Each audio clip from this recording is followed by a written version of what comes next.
This is my 1963 Volvo Amazon 122S and the story behind it.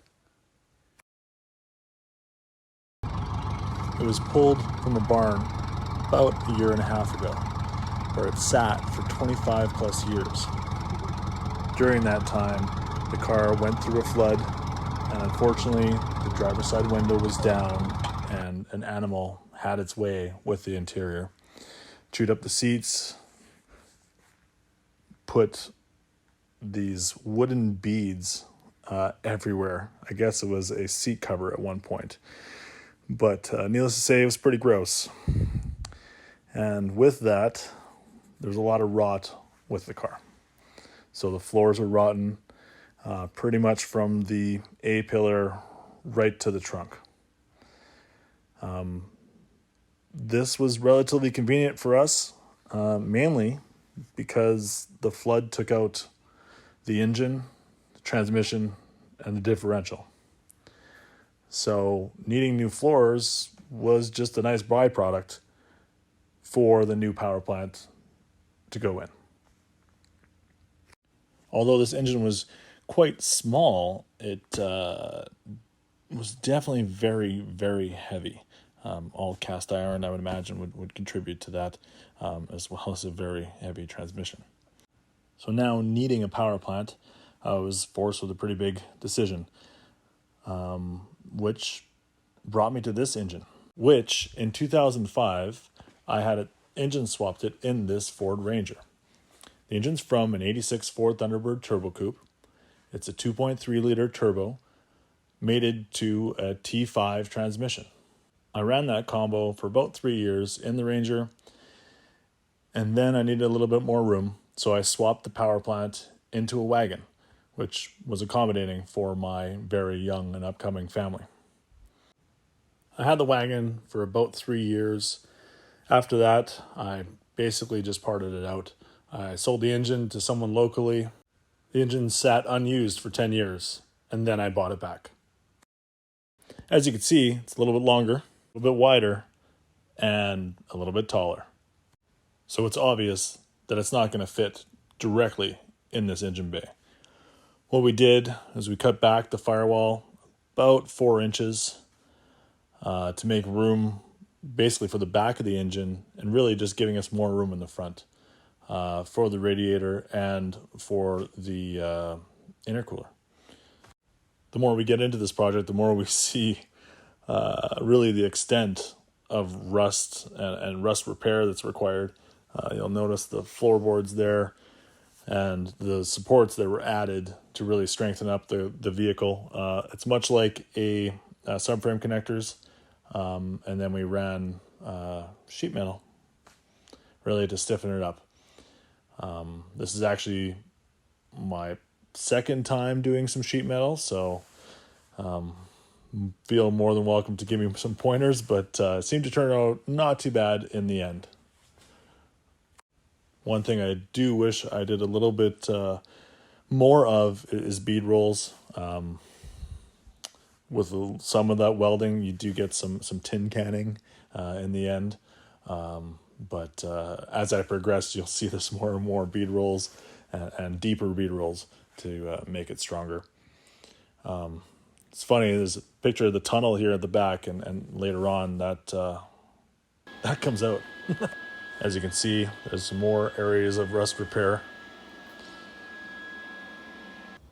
And finally, we really start fitting in that intercooler, making room around the front clip.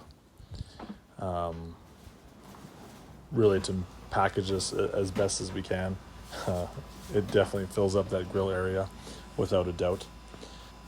This Ford 2.3 liter engine really sits high because of that intake manifold, and it's really inefficient. It goes right over top of the exhaust manifold, over to all the heat from the turbo. So to make the plumbing more efficient, we went to this intake manifold from Big R Motorsports. It's basically a V-band that allows you to spin that upper intake manifold, along with a Super Coupe throttle body. It's a pretty nice upgrade.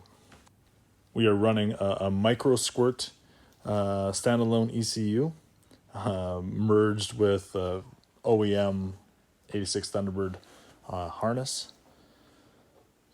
as well as another secondary engine harness for fuses and relays from a newer model car. To match these engine and transmission upgrades, it's important to upgrade the differential. It's from a 2000 Ford Explorer. It's an 8.8. It's narrowed on the left side, and we're running dual calipers on the back for hydraulic handbrake. We used a Slam Specialties triangulated 4-link for the rear links and maintained the factory mounting for the rear shock absorbers. Being such a narrow car, perhaps the triangulated 4-link wasn't the best idea. A straight 4-link probably would have been better. It's really hard to get that inner angle for the upper links. So as you can see here, they might not be at enough of an angle, and that's why we've maintained the panhard bar at the back of the car. Those cross braces were also beefed up. This is only in like a mock-up phase to some degree. And that's also where you see the tunnel still remaining with a big hole in the floor. So obviously that had to be reboxed in.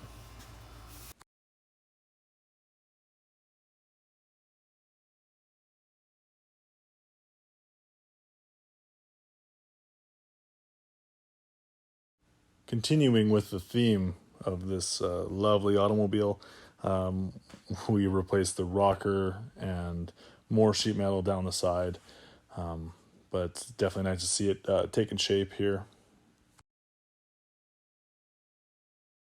Then we move on to the trunk area. We knew we weren't going to use the fuel tank, so it was only logical for us to kind of go into doing a fuel cell. Since the whole floor was rotten anyway, we cut all that out, built our own frame rails back, kind of boxed it in to give a platform for the fuel cell.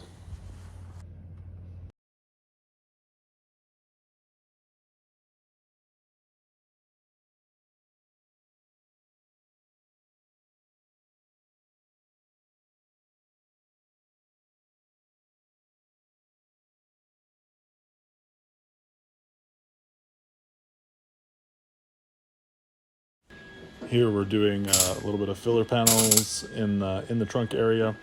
It's actually my 14-year-old son at the time doing some welding, learning how to weld, and kind of getting into the project, which was nice because then we could both really focus on making it happen.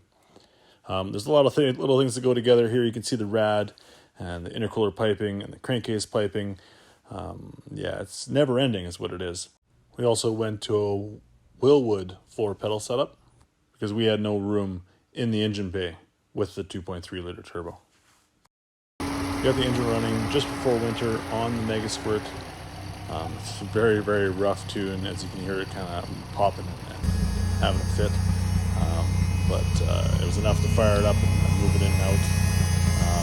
The loud noise is the external mounted fuel pump, which I hope to change as it drowns out everything.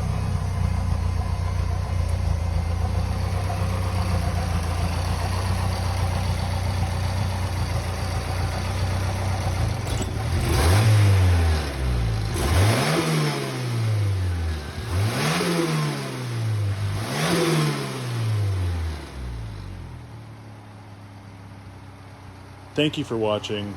Please like this video, subscribe to my YouTube channel, and stay tuned for the next part of the Volvo Amazon 122S.